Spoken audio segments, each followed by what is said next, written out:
I heard you will be traveling abroad.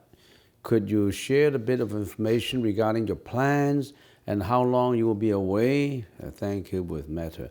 I will be traveling on Monday to Hong Kong for approximately about 3 weeks, and basically is a lecture tours. I will be giving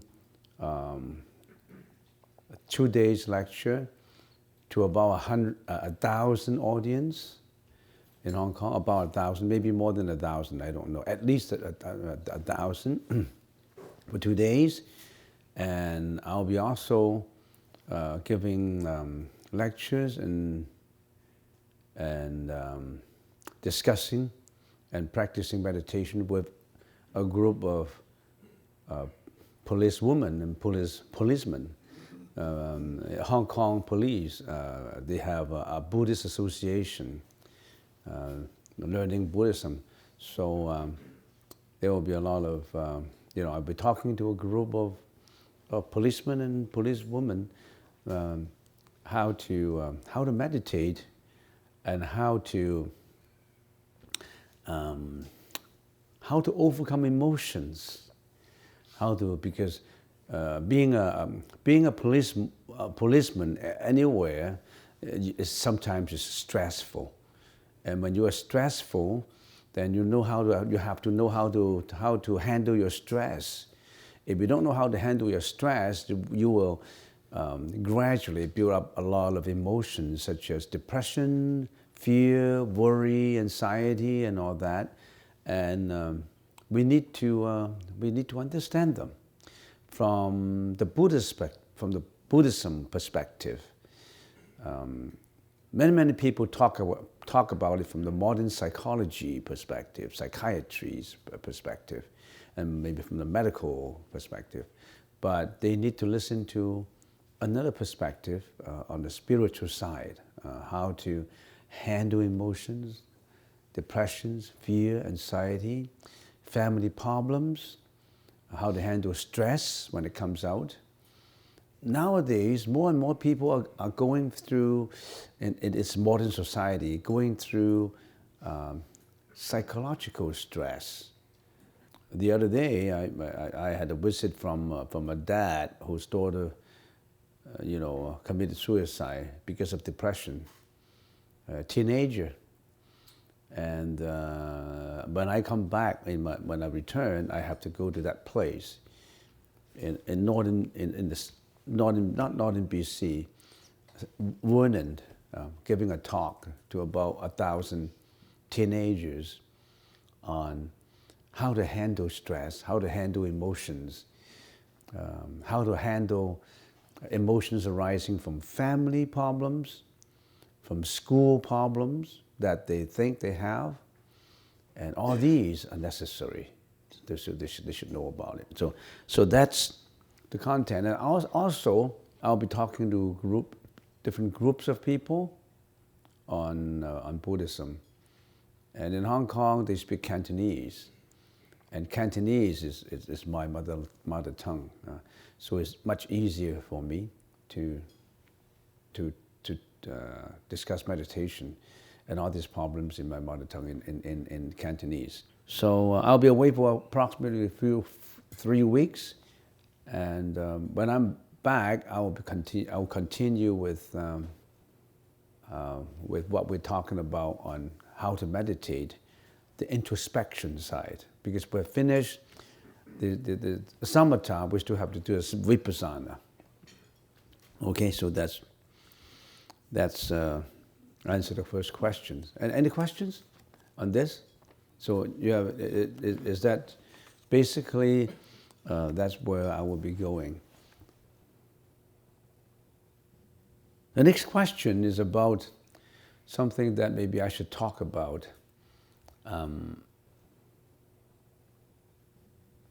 Nowadays, many people going through loss of a family member.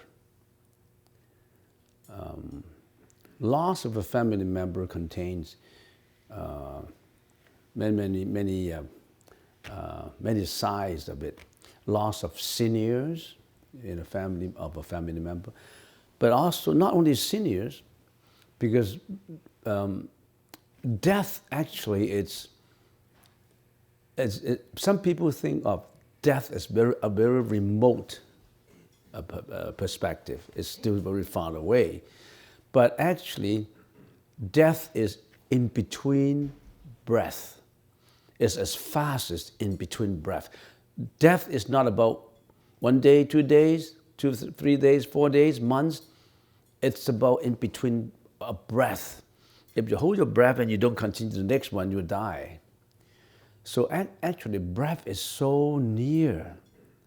I mean, death is so near. So we have to understand what death is all about, especially in family members. Talking about death of senior members, people who are granddad, grandparents, that is easier to understand, because when you get senior, when you get old, naturally everybody has to pass away. But how about death of very, very junior, say of a baby, death of a baby. Death of a baby basically is usually in two parts of it. We consider. The first part is some people like abortion. So some babies are just simply aborted. They're aborted. They're not allowed to live. That's one part. And the other part is immature baby who never make it to be alive. There's two parts of it. And talking about these two perspectives, aborted babies, they are aborted intentionally because of, the way I put it is, irresponsible parents. I have people who come for meditation, and 2 or 3 cases like that. And one day, during the 20 years of meditation, he came up to me and said, my girlfriend is pregnant and we don't want it. I'm only 18 and she's only 17. And so is it okay to do an abortion? I have to go through explaining. You know, they, out of sense of irresponsibility, out of a sense of responsibility that will be put on them if they have the babies, they will abort the babies. They brought the baby to this world themselves, and yet, so to speak, they killed them. I mean, those are irresponsible parents. But there are parents who are responsible. There are parents who try to nurture their babies until one day the baby may come out immaturely. Immature babies who never make it. These are responsible parents who, because of carelessness, because of situations that they don't know, then they don't have the babies. So my advice to those parents is, you have already tried your best. Don't worry about the rest of it. And also, the Buddha told us that all members of a family come together because, why do they come together again? Because of 4 reasons. Because of 4 reasons, you have brothers and sisters and dads and moms and granddads and grandparents. And all these 4 reasons related not only of this life, of previous lives too. And you, members of the family, must have some unfinished business before in previous life that they will come together to finish the business. What do they have to finish? I think if I can give you an analogy,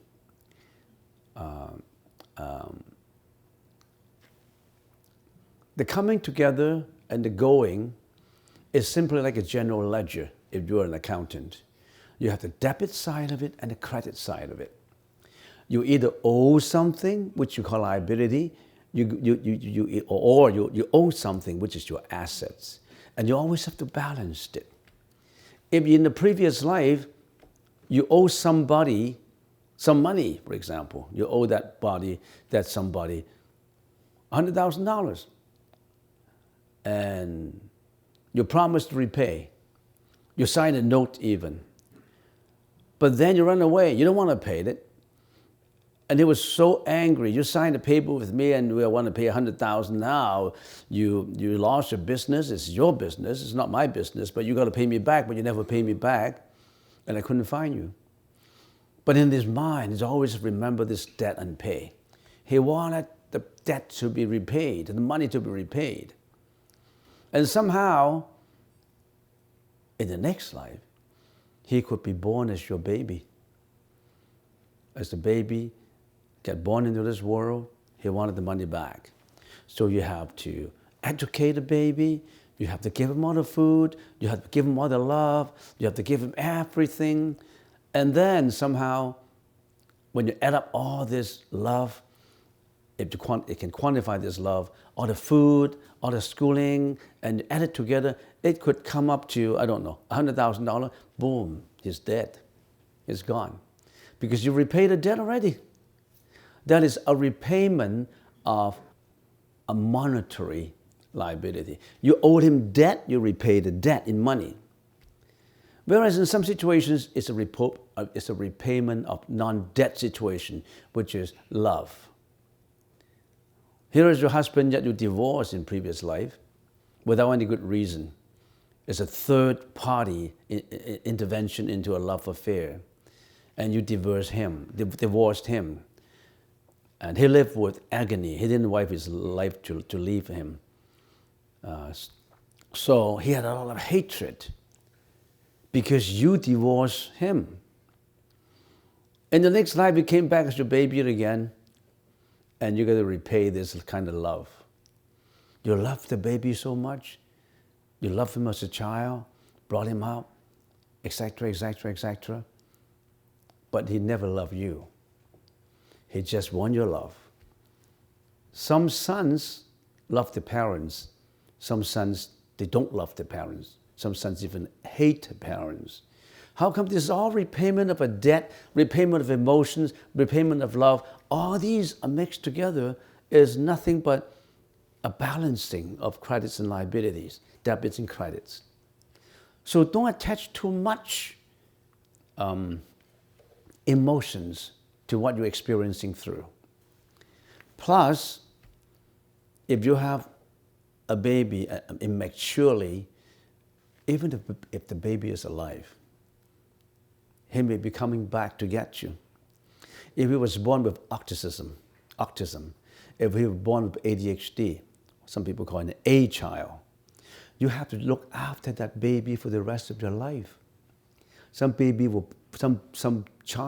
children were born with retardation in learning, and I have a friend at university. We were studying together at University of Toronto. Later, he got married, and he had a baby girl, and the baby girl now grew up to be about 38, 39, almost close to 40. And her intelligence level is only 12. He couldn't learn beyond 12. He couldn't learn anything beyond what a 12-year-old primary school child would take. So, autism. Is it autism? Yeah, autism, right? Autism. And some ADHD too.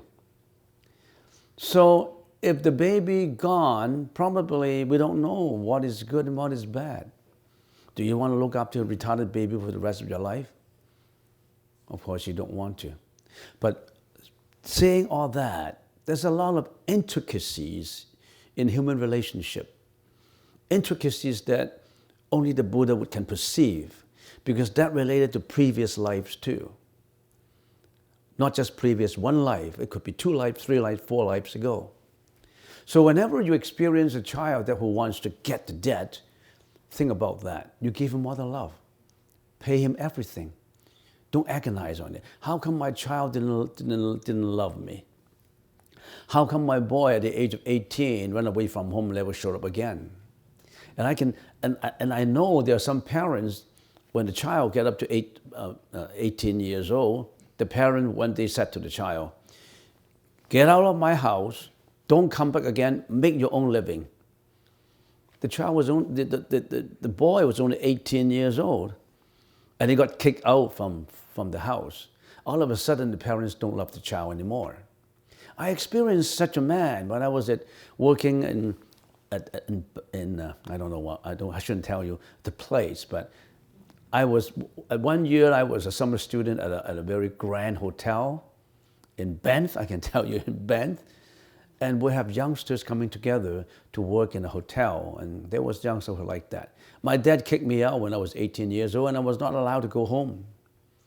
Well, how come your dad loved you so much? No, they don't love me anymore when I turn 18. Don't show up again. Go to make your living. We'll have enough with you. Yeah, the parents like that. Because at the age of 18, maybe you already have paid up all the debt. We don't know. All of a sudden it's like that. It's just like husband and wife.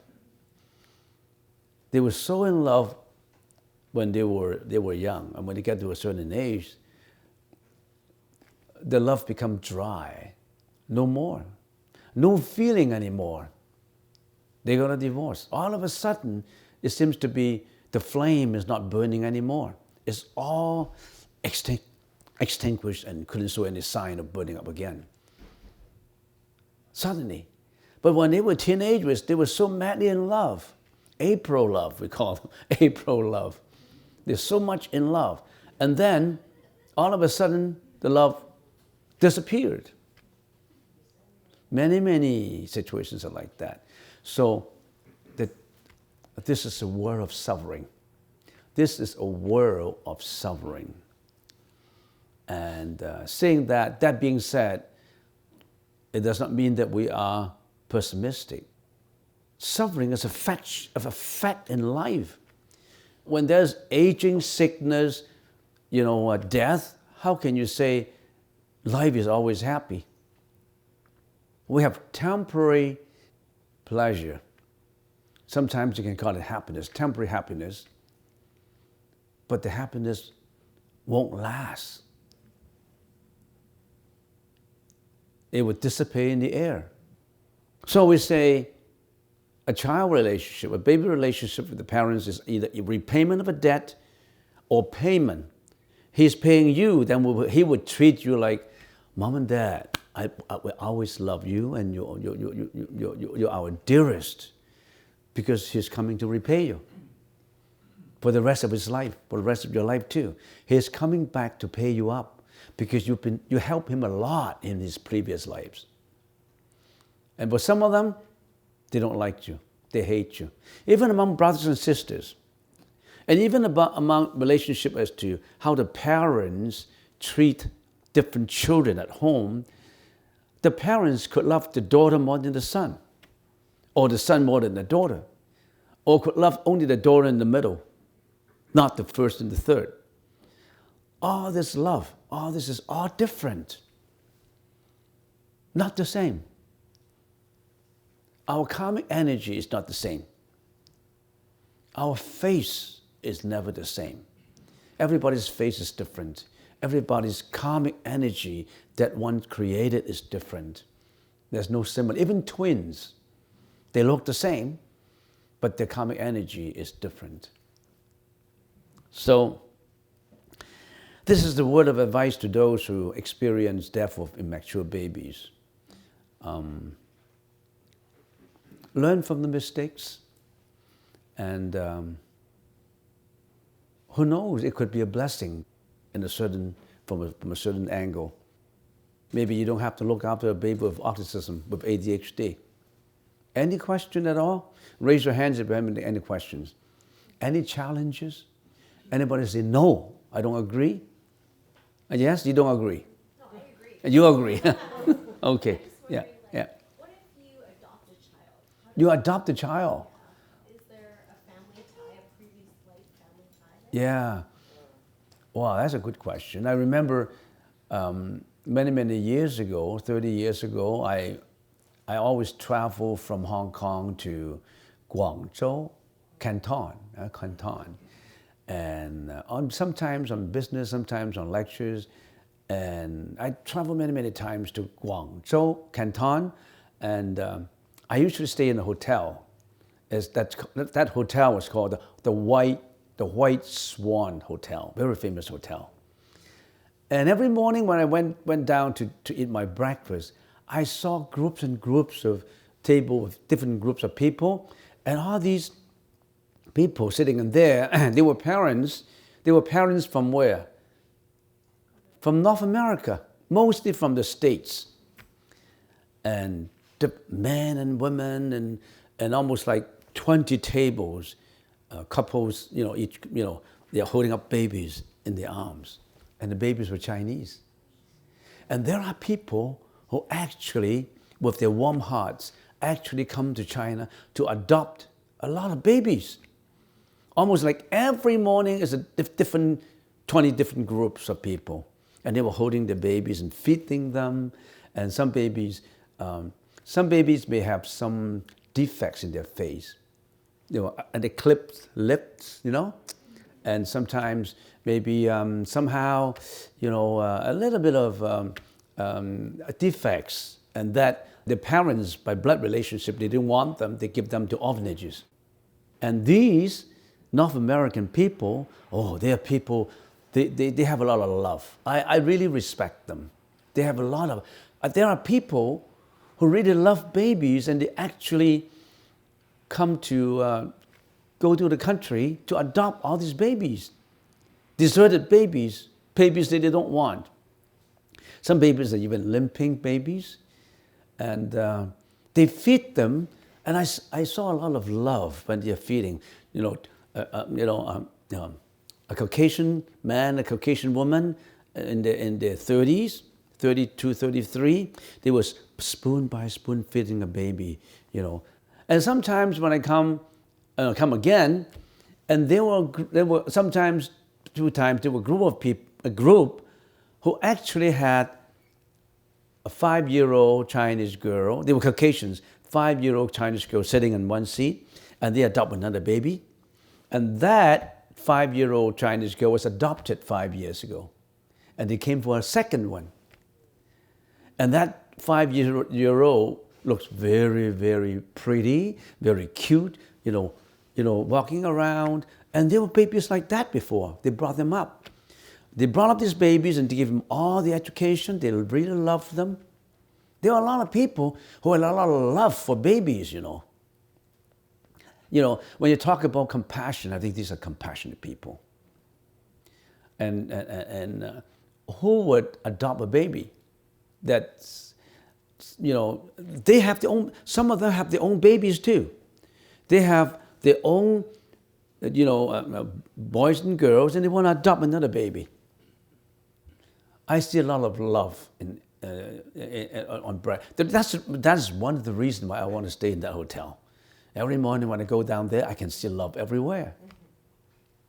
I don't know if that happened again, because Canton, that hotel is quite near to an orphanage.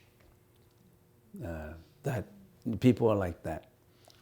And they don't mind, yes, yeah? It was pretty much over China. I remember with CPR, yeah, that I used to work for, they had baby flights.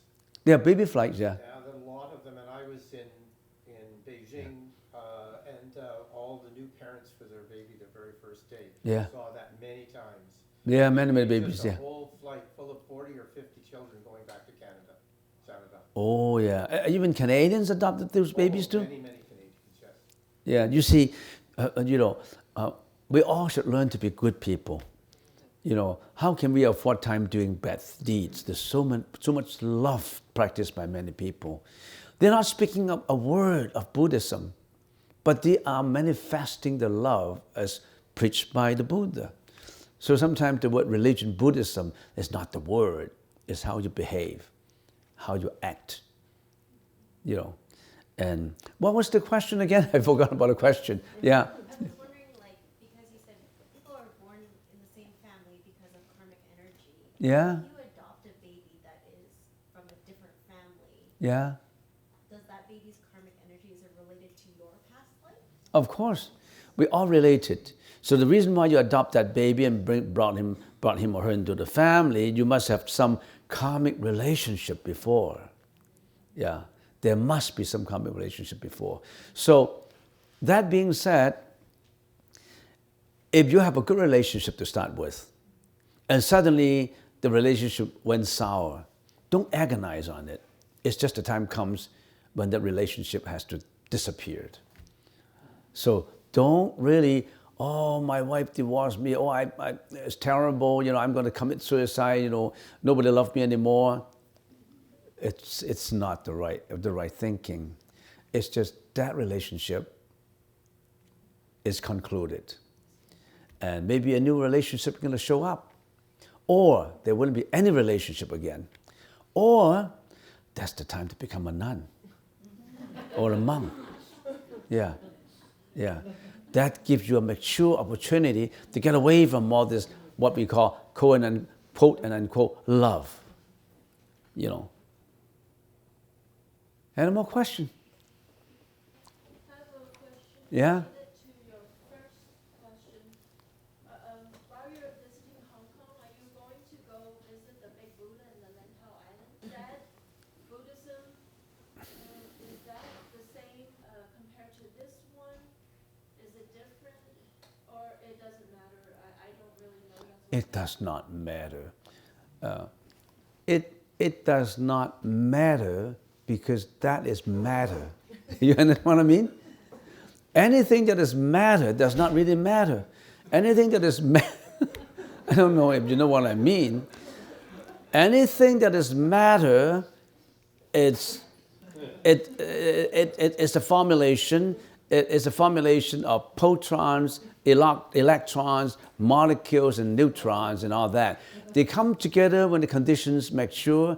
They don't come together when the conditions don't mature. So all this coming together and disappearing is a matter of causality. I don't attach to any. I won't say, this is the Buddha I love. This is a Buddha I don't love. Or this is a Buddha, this is not a Buddha. No. Do you want to visit the Buddha on Lantau Island? Well, if I have time, yes. If I don't have time, no. Well, so is that Buddha on Lantau Island the same as the Buddha in here? The difference is only in your mind, not in the Buddha. If it is the same Buddha, if you say, no, I hate this Buddha, I love this Buddha, then the hatred is only in your mind, not with the Buddha outside, not with matter. So it does not matter if it is matter. Right? So don't discriminate in your mind. Throw out your discrimination. Throw out your bigotry, throw out your opinion, throw out your tainted glasses that you wear when you are looking at everything. You look at it with your own self-view when you look at it. It does not matter. Form is not the matter. Introspection is the matter. Going deep inside. The wisdom is inside, not outside. I was just wondering if that Buddha, I visited Buddha a couple of times, Yeah. but I never saw any monks there. Yeah. I've never seen anybody practicing there. I was just wondering if Yeah. it's mainly a tourist attraction, if it's really, why this Buddha is so big. Is there any significance? So it's a huge big Buddha. Is it a tourist attraction? Yes, it is a tourist attraction to a tourist, but it is more than just a tourist attraction to a practitioner, to not only a Buddha. When different people look at a tree, his or her perspective is all different. When an arborist is looking at a pine tree, he's looking from the perspective of what species is this pine tree? What kind of needles? This pine tree, how long is it going to go? What's the features? How will it grow in the future? An arborist will look at a pine tree from this perspective. Whereas someone who, a businessman, when he look at a pine tree, he would say, if I grow all this pine tree in one area, And maybe in 30 years, I have all this pine wood that I can make a lot of money. So maybe I should plant these trees now and wait for 20 years and then cut them all down and I am to slice them into 2x4, 4x6, and I'm going to sell them and I will make $2 million. He's looking for a profit perspective. He's looking at it from a different perspective. A third person, he's a landscaper. A pine tree is so beautiful, maybe I can use this palm tree to put in my pond, near my pond. Everybody look at one simple thing from different perspective, and they produce different opinions about it. When a person look at the 4 very important features of life, they all feel a different way. When Buddha looked at someone who was passing away, the Buddha said, oh, there are people who are dying. So death is inevitable. How can we go beyond death? How can we practice beyond death? Okay, but when another person is looking at death, at a person dying, the first thing they do is, I want to get real close to that person. He may be contagious. And how come he's dying in there? I want to get away from it. So everybody look at death, living, look at everything differently. So looking at the huge Buddha, is it a tourist attraction? To someone who wants to tour around, it's a tourist attraction. To someone who, like, when he looked at the Buddha, he wanted to recall what he learned about Buddhism. He wanted to do introspection meditation. He wanted to respect the Buddha for what the Buddha did. He wanted to be a good person. He wanted to meditate happily. He wanted to extend his compassion to all sentient beings. He wanted to practice Buddhism. He wanted to be a saint. He wanted to, one day, he would render all his compassion by going to the interior part of Africa. He would build hospitals in there, and he will do a lot of good things for the whole society.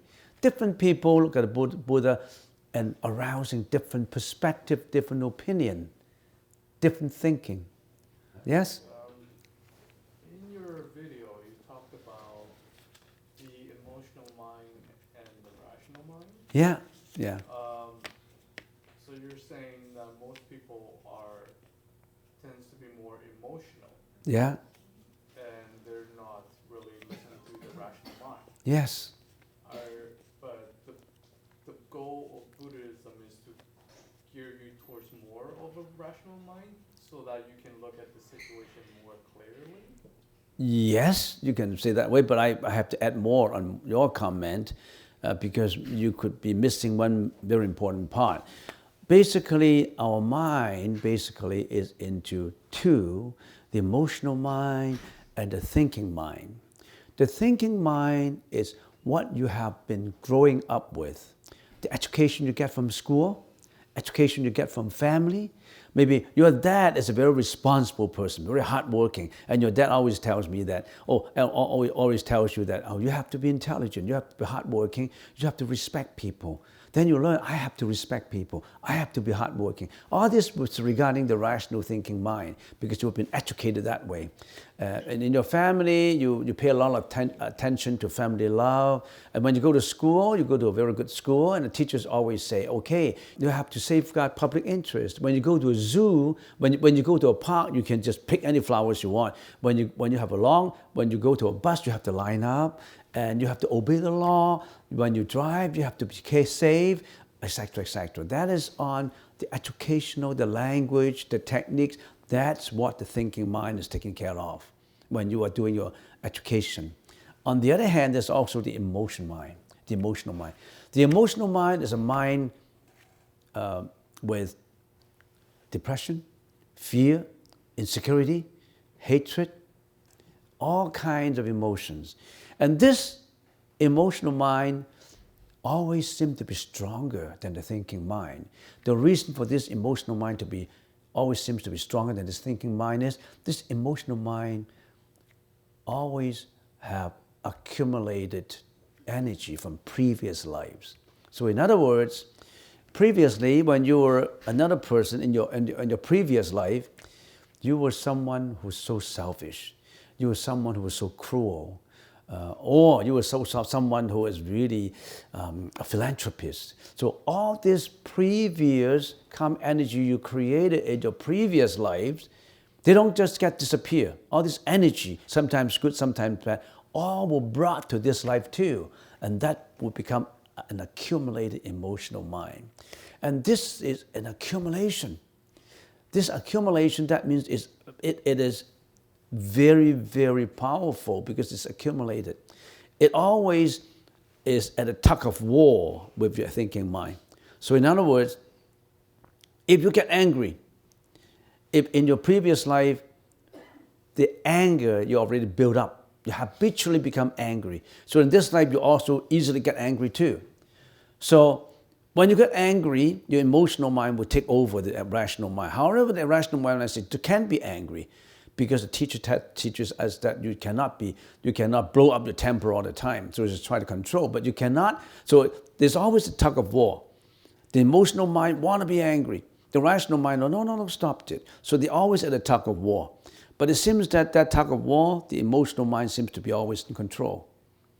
So the Buddha said, always train yourself, strengthen your emotional, your rational thinking mind so that you can at least get even, then you can get more reasonable.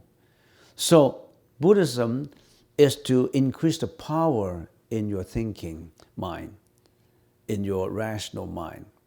However, the Buddha explained the two minds much more beyond.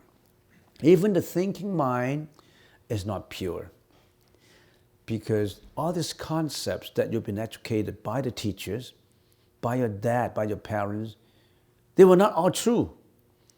Because if your dad is a selfish dad, then more or less he's influenced you with selfishness. So even the thinking mind is better than the emotional mind, but it's still not the truth. The Buddha said you have to go beyond these two minds. You have to go beyond these two minds. That's what we call the nirvana mind, the nirvanic mind. You have to train these two minds to go into beyond these two minds. That is a saintly, pure, blissful mind. And that's how we learn to be going to that mind. That is the mind of purity. And how do we get there? You have to learn what the Buddha was telling you to get there. So the thinking mind teaches you to be good. What is good and what is bad in different society will be different. That's why the thinking mind is still not the best mind. Because good and bad depends on what the society defines it for you, what the family defines it for you. So you have to go beyond that. So, that being said, the objectives of life is to be a good person, to be happy, to have wisdom. And all that is contained in the Buddhist teaching. To be a good person is to strengthen your rational mind. To be happy and to have wisdom is to control your emotional mind. To have wisdom is to elevate these two minds to the mind of purity, to the mind of enlightenment, to the mind we call anuttara samya sambuddhi, to the bodhi mind, sometimes we call it. And you have to train it. You have to train yourself to be. That's what the Buddha is trying to do. He's trying to tell you how you can do it to train your mind to be a bodhi mind. It's all contained in the Buddhist teaching. And learning to get to that bodhi mind not only will benefit you for the next life that you don't have to reincarnate, it would also bring you happiness in this life, because that bodhi mind would help you to be more wise, to stay away from bad deeds, and to lead a happier life. So the Buddhist teaching not only would enhance the richness of this life, but also would call an end to samsara, to life and death. Go beyond this life and death to that state of nirvana.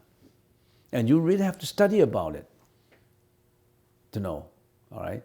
Any more question? Any more question? Yes? Just wondering, because not all emotions are bad. I mean, you can feel overwhelmed happiness an overwhelming love. Yeah. Aren't those still good emotions? Emotions, when we call emotions, it's just like when we call, why do we have emotions? We analyze what is emotion. Emotions is when your sensory organs get in contact with externalities. Because your emotions by itself will not all of a sudden get agitated. Say, if you have the emotions of for example, if the emotion of sexuality, for example, if there is no externalities that arouse your sensuous thinking, you won't get that aroused. So in other words, you are affected. All your sensory organs, senses are affected by externalities. You're all affected by externalities. When your senses are affected by externalities, you have two responses. One is what? One is interaction. You have two, what you call, effects coming out from that relationship. One is the interaction. The other is the response to it. An interaction is you interacted with feelings. When something arouses your anger, that externality, external thing, he yelled at you, he sound bad, then it agitates your anger. So all the externalities, if it arouses your bad emotions, you interact with it, with your emotions. When we say emotions, we always say it with the negative connotations. Emotions, if it is in a good connotation, would be compassion is an emotion. Or love, in a certain way, is a good emotion, right? But love is still an emotion when you really analyze it. Because love, for example, between two relationships, if A loves B, that's love. Probably that's good, but love is good.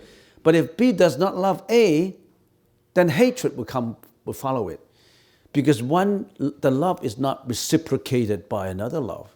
So that's a conditional love. You call that love an emotion. It's a good emotion, more or less, but that more or less good emotions could lead to bad emotions. Because love, if it is one-sided, it wouldn't come out. If the husband loves the wife and the wife doesn't love the husband, you think the love will last? So love always should be not one-sided, to be two-sided. So love itself is an emotion, but that emotion may lead to these emotions, which is called hatred. So what is good love? Good love is unconditional. If you love your wife, it does not matter whether your wife loves you. You always love your wife. Even if your wife hates you, you still love your wife. That is unconditional. But how much love is conditional? It's unconditional. Most, 98% of love is conditional on the relationship that he also loves you, she also loves you. So you have to go beyond conditional love. That is called unconditional love.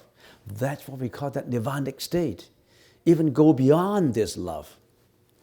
So emotions have negative connotation, also have a positive connotations. Most emotions is negative. Most emotions. For example, depression, fear, anxiety, hatred, jealousy. But how about love for doing charity? That's good. That's good. That's good. Love for doing charity. Or, I don't know, there are some positive emotions. And positive emotions is always better than negative emotions. Positive emotions will lead to advantages rather than disadvantages. All this have to be analyzed. Yeah, emotions sometimes are good, but how much emotion is good? Not that much.